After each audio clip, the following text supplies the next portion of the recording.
iLevel 數學常規課程具有呢個系統性啦，同埋小步驟嘅學習方法，通過基礎思維，即係我哋嘅 BTM 部分，提升小朋友嘅數感同運算能力。同時喺我哋嘅邏輯思維，即係 CTM 部分，建立佢哋嘅數理同埋解難嘅能力。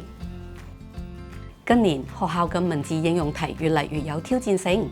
家長亦十分着重。於是我哋依照翻香港數學課程指引，編製呢個針對性嘅 ATM 課程內容，希望幫助佢哋加強文字題應用，提升校內成績，同時令到我哋課程更加全面。除咗識得要解題，同時運算亦要快而準，咁平時做功課考試就可以輕鬆完成啦。我哋嘅進階思維數學應用內容，透過將文字圖像化，幫助學生更加直觀地拆解問題。特別喺處理複雜多步驟嘅問題時，佢哋可以更易理解，而且圖像亦比文字更易記住，可以進一步強化佢哋嘅解題能力。iLevel 數學常規課程除咗全新針對文字題應用嘅 ATM 內容之外，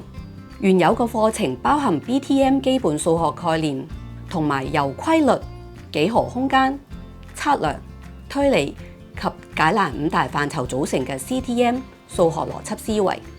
全面學好數學，提升校內成績。